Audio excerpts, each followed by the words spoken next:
Class 9th के chapter 1 की exercise 1.1 का क्वेश्चन नंबर 4 है हमारे सामने अब, जिसमें हमें स्टेटमेंट को ट्रू या फॉल्स बताना है। तो पहला पार्ट हमसे कह रहा है every natural number is a whole number. क्या एवरी नेचुरल नंबर जो हमारा होता है क्या वो होल नंबर भी होता है? तो उसके लिए पहले हमें समझना पड़ेगा कि नेचुरल नंबर कौन से होते हैं।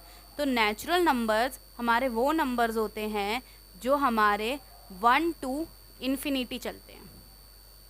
1 to इन्फिनिटी जो नंबर्स होते हैं वो हमारे नेचुरल नंबर्स होते हैं। दैट इज़ कौन से नंबर हो गए हमारे, वो 1 2 3 4 और जो चलते रहते हैं इन्फिनिटी तक। ठीक है, नेचुरल नंबर हो गया। अब होल नंबर देखते हैं। होल नंबर्स हमारे कौन से नंबर्स होते हैं जो 0 to इन्फिनिटी चलते हैं। 0 to इन्फिनिटी चलते हैं।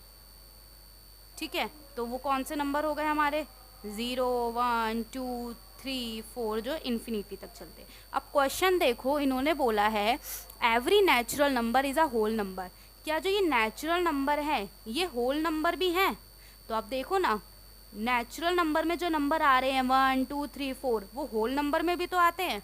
तो इससे हमारा क्या कंक्लूजन निकला कि नेचुरल नंबर भी हमारे होल नंबर है, क्योंकि 1 2 3 4 तो हमारे नेचुरल नंबर में भी आते हैं ना। तो ये स्टेटमेंट हो जाएगी ट्रू।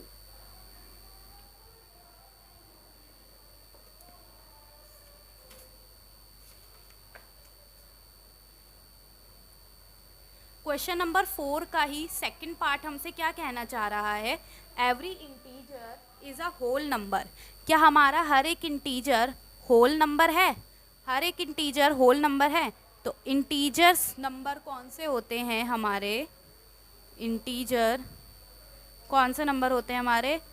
जो एक पूरी नंबर लाइन होती है ना, जहाँ हमारा बीच में 0 आता है और इधर माइनस वाली चीज़ें आती हैं और इधर प्लस वाला आता है।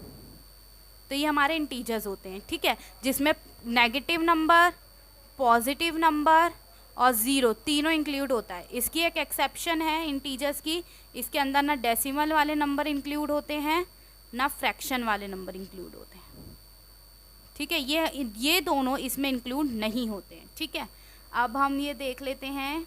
इंटीजर्स हो गया। होल नंबर कौन से होते हैं?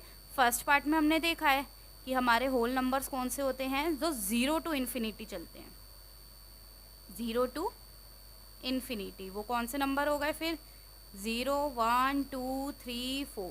अब आप स्टेटमेंट देखो, क्या हर एक इंटीजर होल नंबर है? तो अगर हम इंटीजर की बात करें तो 0 1 2 3 4 तो होल नंबर है, लेकिन क्या -1 -2 -3 होल नंबर्स हैं? नहीं।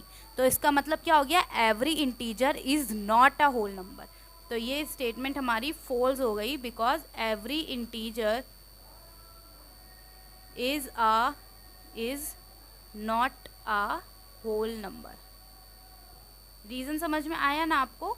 क्योंकि इंटीजर के अंदर हमारे माइनस वाले भी नंबर्स आते हैं, लेकिन होल नंबर्स के अंदर हमारा माइनस वाला कोई नंबर नहीं आता। इसलिए हर एक इंटीजर हमारा होल नंबर नहीं हो सकता। ये वाले होल नंबर्स हो सकते हैं, बस ये वाले नहीं हैं। क्वेश्चन नंबर 4 का ही थर्ड पार्ट हमसे क्या पूछ रहा है, क्या रैशनल नंबर होल नंबर होते हैं? क्या every rational number is a whole number? तो रैशनल नंबर तो हमें पता है हमारे कौन से होते हैं, जिन्हें हम p/q की फॉर्म में लिख सकते हैं। p/q की फॉर्म में मतलब 1/2 2/3 4/3 है ना। कोई सा भी नंबर जिसे हम इस फॉर्म में लिख सकते हैं वो हमारा रैशनल नंबर हो गया। होल नंबर अगेन जो 0 to इन्फिनिटी चलता है, 0 to इन्फिनिटी 0 to इन्फिनिटी 0 1 2 3 4। तो अब देखो, आपसे क्वेश्चन में क्या पूछा था कि क्या रैशनल नंबर होल नंबर है? तो रैशनल नंबर तो हमारे अपॉन की फॉर्म में होते हैं, 1/2 2/3 4/3 p/q की फॉर्म में होते हैं ना ये सारे। तो लेकिन क्या होल नंबर हमारे इस फॉर्म में होते हैं? तो इसका मतलब every rational number is not a whole number. तो ये स्टेटमेंट्स भी हमारी क्या प्रूफ हो गई? False. Every rational number is not a whole number. Every rational number is not a whole number, क्योंकि रैशनल नंबर हमारे p/q की फॉर्म में होते हैं, होल नंबर हमारे p/q की फॉर्म में नहीं होते हैं। तो ये स्टेटमेंट हमारी फॉल्स प्रूव हो गई। Thank you.